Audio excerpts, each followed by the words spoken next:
Hello, my name is Harlan Hodge, and I'm from a lot of different places, but this is home. Welcome to Walnut Park and Walbridge, what we knew as Walbridge Elementary School, which is now Walbridge STEAM Academy. Um, right here at this door, this is not the front of the building, but this is the main entrance. At least in my memory, back in somewhere around the 90s. I used to work for the Boy Scouts of America, and it was an internship. I was in high school. I got an internship with the Boy Scouts, and my job was to start Boy Scout units and to support them. And um, this was a school that couldn't recruit a scoutmaster. And I knew a few people from this neighborhood and some of the work that they had been doing. And I said, well, I'll be the scoutmaster over there at 19 years old, having had no experience ever being a Boy Scout.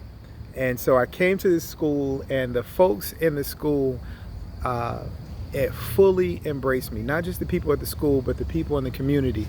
If you look across the street, you'll notice that there's some open fields now. There are several houses that have been demolished or torn down, but you'll also see a lot of people out on their porches.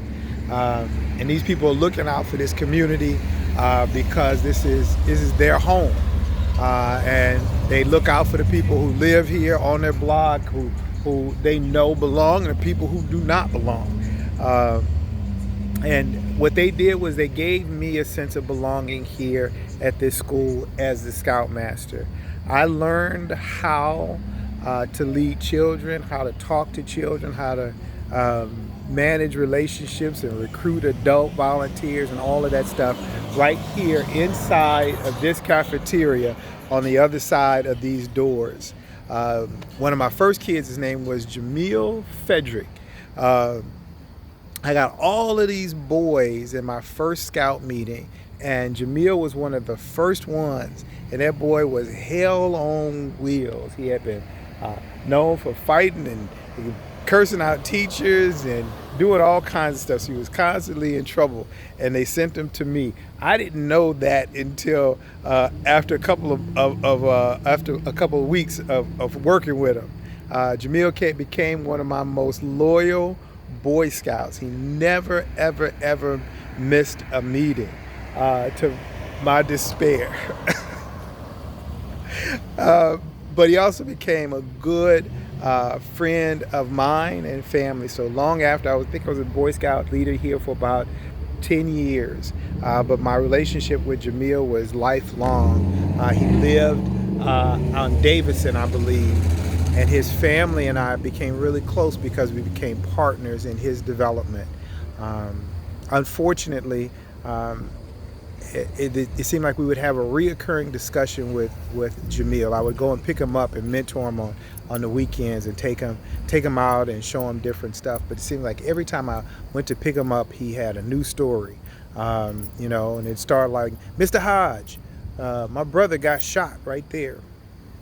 Mr. Hodge, last night they shot up my house. Mr. Hodge, last night somebody kicked in the door and shot my brother in the head. And I had never heard of such things before. But this was Jamil's everyday life.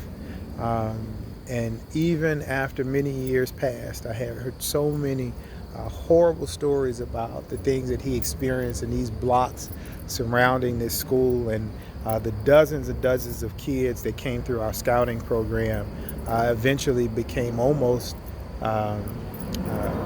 enemies based upon what side of Davidson they lived on. And that was really unfortunate. But over across the street, you'll see a little garden. And that garden was named after Jamil's mom, who died of, I believe she had cancer back in the 90s. She did so much work to help people remain proud of this community and proud of the work that they were doing.